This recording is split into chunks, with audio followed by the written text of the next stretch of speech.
tusimame pamoja kulinda uhuru na umoja wetu.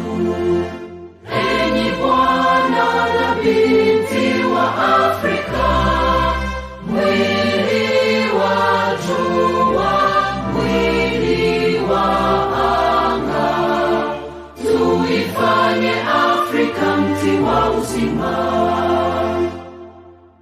Tuungane sote tuimbe pamoja, kuenzi shikamano hatima yetu. Tujitoe wenyewe kupambana pamoja, uhuru na umoja vitawale.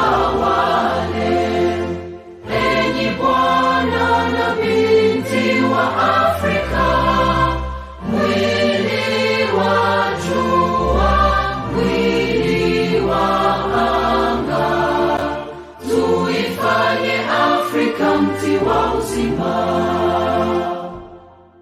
Tuungane sote na tujibidishe kutoa kilicho bora kwa Afrika, chimbuko la wanadamu, chemchemi ya utamaduni, tumaini letu wakati wa mafarakano. Enyi Bwana na binti wa Afrika, mwili wa jua, mwili wa anga, tuifanye Afrika mti wa uzima. Welcome to Humans TV Africa, and this is Kato Mukasa, broadcasting live wherever you are. In the studio, it's Dennis Bongole to do the production. We are live here in the studio talking about issues that take us forward.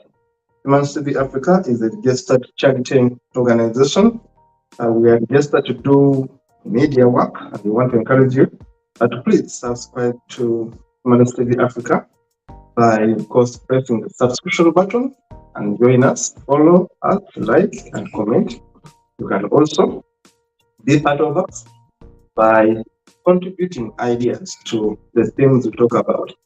Our website, our TikTok, our Facebook and YouTube is all under the same name, Humanist TV Africa. And of course, our numbers are right on your screen. You can send us a message in WhatsApp. We shall be able to respond to you. Today, it is country profiles. We bring you country profiles because we want to enlighten you about countries that you don't normally hear about, or let you into the world that you know little about. Today, we have traveled to the Maghreb region. Maghreb region is the region in North Africa, and we shall be covering Morocco, a country in Northwest Africa. Morocco is known for many things, but of course is known for a rich history of the Berbers there. The Berbers were there 2,000 years before colonialism.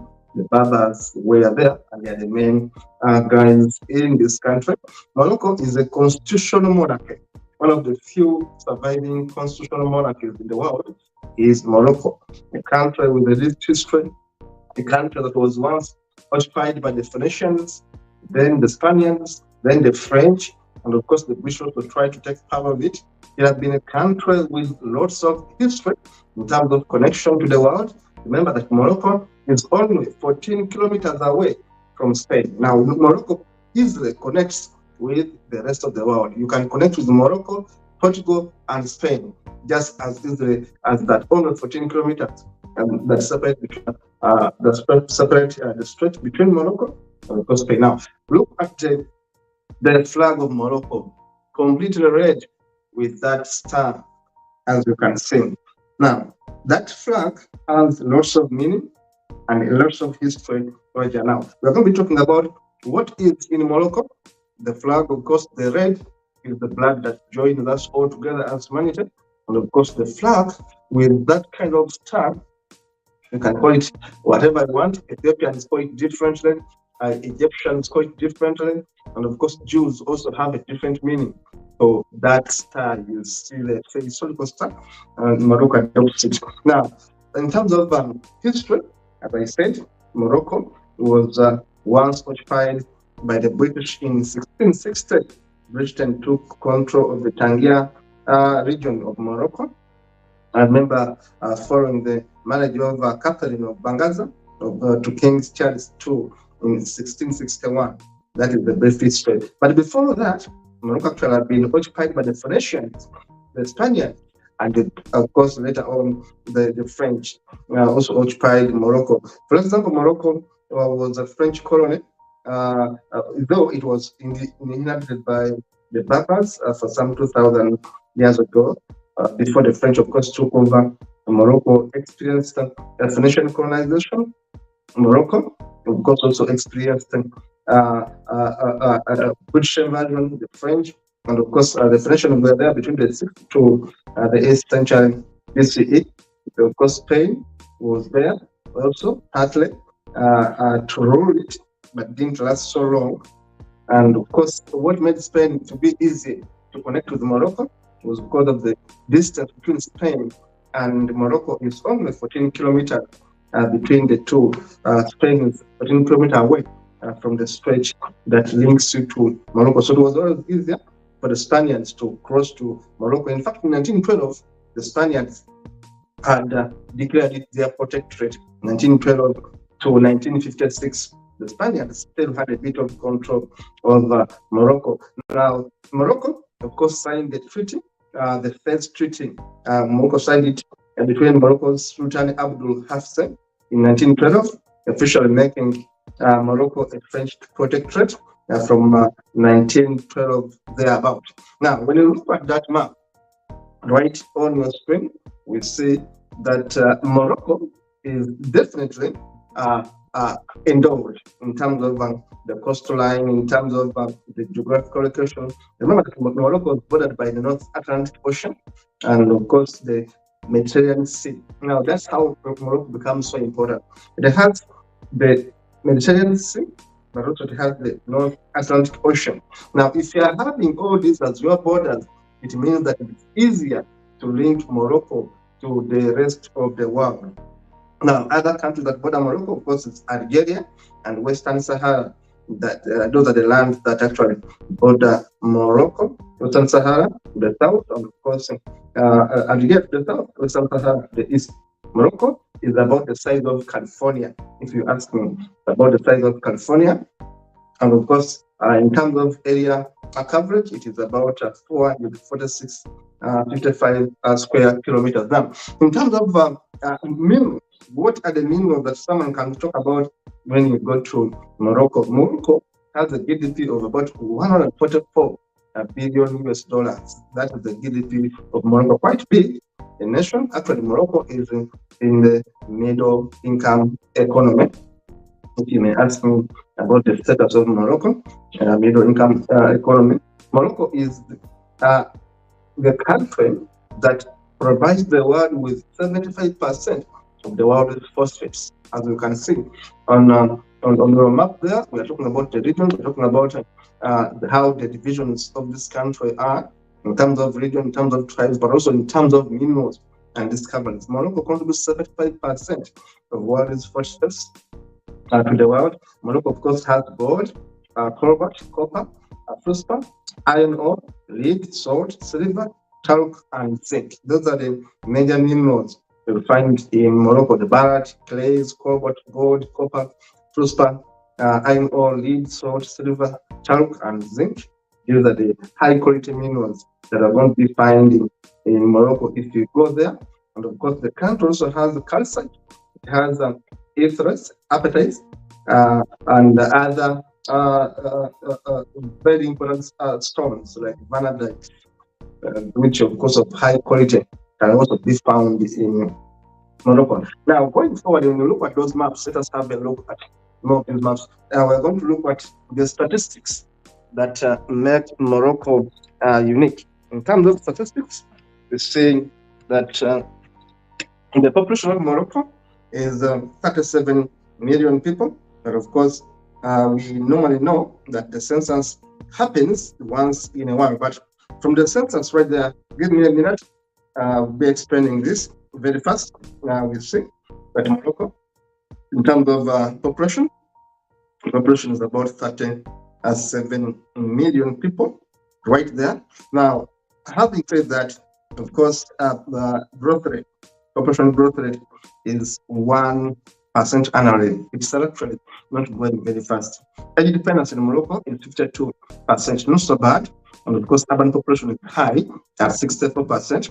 Infant mortality rate is 15 per 1,000 live births. And of course, life expectancy is 74. I told you Morocco is a middle income country, doing very well. You can see people actually last longer. 74 years. That's quite big compared to other African countries. Now, in terms of age distribution, Morocco, the majority of people in Morocco are actually between the age of 15 to 60 for the working class. Is quite big right there, 65%. And of course, those who are between 0 to 14 come in at 26%, and the aged ones are about 7%, almost 8% are the aged ones. And if you compare this with other countries in Africa, you find that actually Morocco has more aged people than other countries in Africa. In terms of electricity, does Morocco has electricity? Have electricity? Yes. In terms of electricity production, they produce their own at 41 billion kilowatts, and of course, consumption of their own is 35 billion kilowatts, and of course, they export a little of it, and they import still a little of it. Renewable energy, they have renewable energy right there in 8 billion in terms of renewable energy. They have, how about oil? In terms of oil, Morocco has not so much oil, honestly, but of course, consumption is a bit high, and the export is 0, and of course, import is high. They actually import oil right there in Morocco. Natural gases, in terms of natural gases, yes, they have a bit of natural gases there. The consumption is higher than what they have. They don't export, but they import. They import much of the natural gases. Now, in terms of technology, they have 55 airports. Cellular phones, almost everyone in Morocco has a phone. In fact, more than one phone, because you can see 44 million people right there. 44 million people actually have phones. Actually, 44 million phones right there. Yet the population is about 37, which means there are more phones than the people in Morocco. Highways are 57, 300 kilometers. Internet users are 19 million people right there.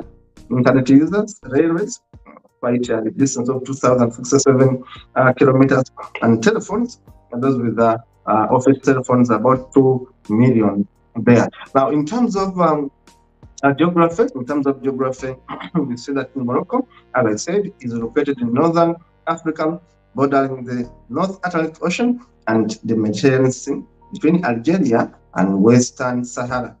The total area of this country is about 550 square kilometers, just like California, the size of California. Water area is quite big, also at 250 square kilometers. Coastline is big, at 1,835 kilometers. The climate is basically Mediterranean, becoming more extreme and sometimes very hot in the interior. The terrain is mountainous. It's a mountainous country in the north coast, with the Rift Mountains, and the interior Atlas Mountains. Of course, they're bordered by the large plateaus with the intermountain valleys and fertile coastal plains. The lowest point is Saboka, and the highest point is Jebel Tarab. Now, that is basically a brief about the statistics, call them stats, from Morocco. Now, having said that, the statistics don't tell lies. Now, let's look at the tourist areas. Rabat, of course, is the main thing there. Rabat is a big city right in Morocco there. But you can see Moroccans having a coastline. It's a beautiful country. I should say Morocco is a very beautiful country because of the sand dunes, of course, the desert environment, and of course, there are camels and all that. Remember that majority of these people are Berbers. Call them Arab if you want, Arabic, African Arabs, right there in Morocco. And of course, you see these beautiful ladies here, these good men in Morocco. Their culture, they are extremely Islamic. the extremely Islamic. Remember, I told you Morocco is a monarchy. Don't forget that. The extremely Islamic is a monarchy right in Morocco, and the country is extremely influenced by the Islamic background of the people that conquered Morocco, the Berbers, the Tuaregs, and others. These are Muslims, the culture is Islamic, and of course the law, Islamic law, is being influenced in Morocco, of course with the French law right there in combination. Of course, Morocco is also known by the history it has got with the rest of the world. Of course, the history in occupation. Moroccans love football. If you remember, they have been part of the African teams representing, of course, Africa, reaching the quarterfinals.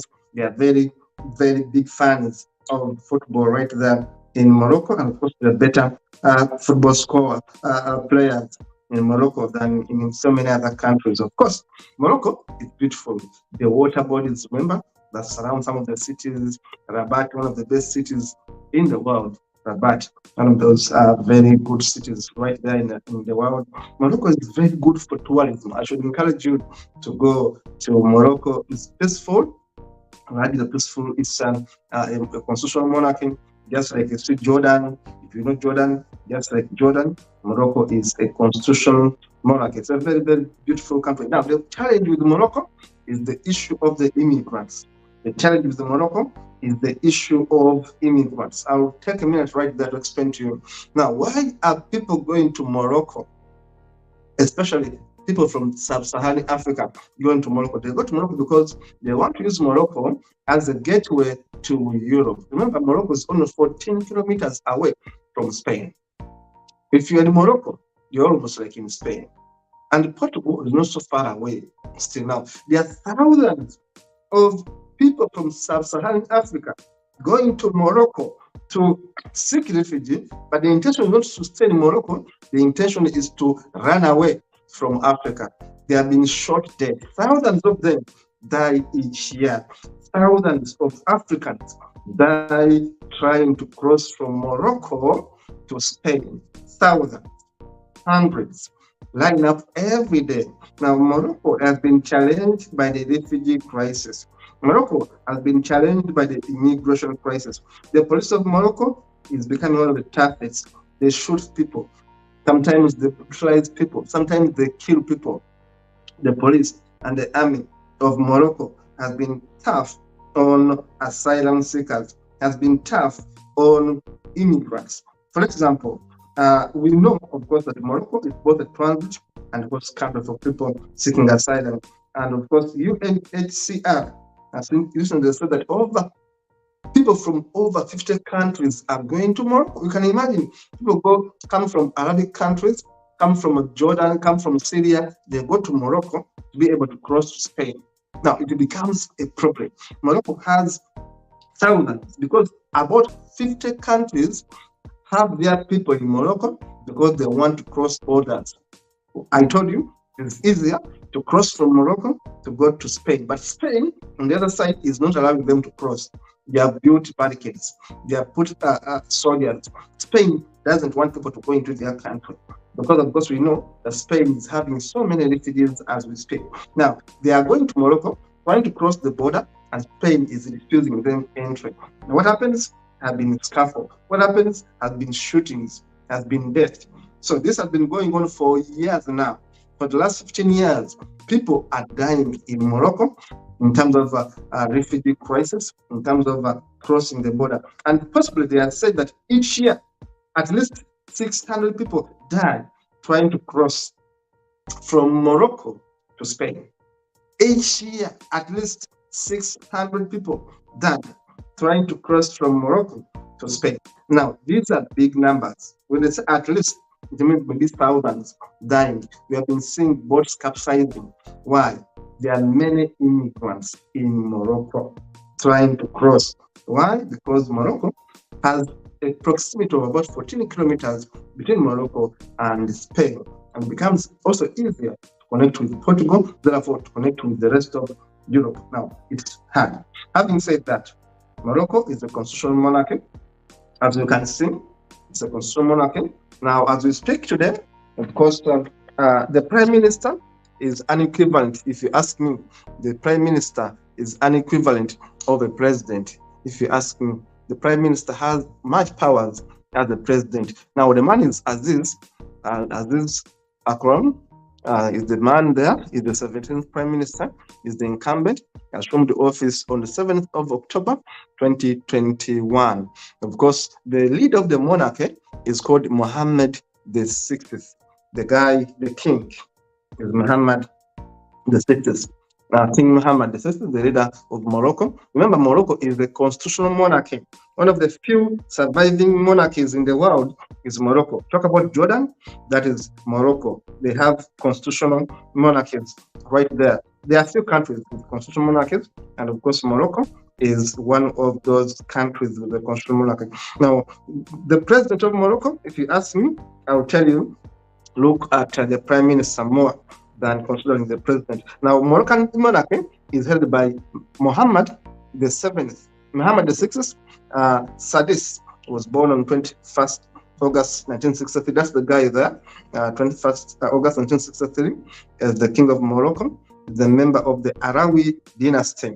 He's ascended to the throne on the 23rd of July 1999, and upon his death, the death of his father, King Hassan II, he succeeded his father, King Hassan II. You can imagine these guys have been having a monarchy for over how many years? About so many years they've been having monarchies, a monarchy in Morocco. And of course, the prime minister, just like you see in the UK, the prime minister may be seen doing so much talking, so much hands-on work, but behind the prime minister is the king of Morocco. The president of Morocco is chosen by the king of Morocco. The king of Morocco will choose the president of Morocco. Talk about the prime minister if you want. Now, and this one makes Morocco a constitutional monarchy, one of the few surviving constitutional monarchies. Of course, sometimes the king is the one to meet the president. This is the president of Angola, for example. That was the Angolan president right there in Morocco. The president may meet the prime minister may meet the president from different countries, or the king may meet the president. So sometimes the king meeting the president, sometimes it is the prime minister meeting the president. They are all doing that kind of role to meet foreign delegations. This is the family of the king of Morocco. It's a constitutional monarch, as I told you. Just like you look at Jordan and a few other constitutional monarchies, like of course Great Britain is a constitutional monarchy.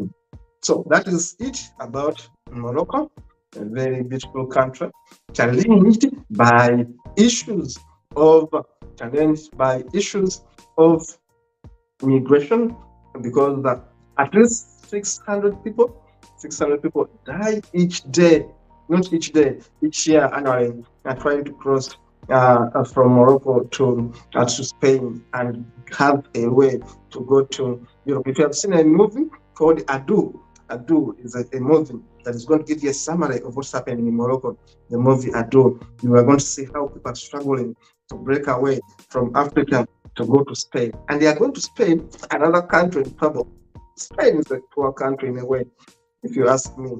Yeah, it's in Europe, but it doesn't do well because of so many challenges. So inflation, poverty, unemployment in Spain. People are dying to go to Spain because Spain is a gateway to Europe. And Morocco is so near to Spain. So some people say, is Morocco in Africa? Yes, Morocco is in Africa. Is Morocco in Europe? Look at your map and answer that. Thank you so much for watching the show. It is Humans TV Africa. We always bring you information you don't normally see elsewhere. Today, it was Morocco. Tune in, share, like, subscribe. See you in the next one.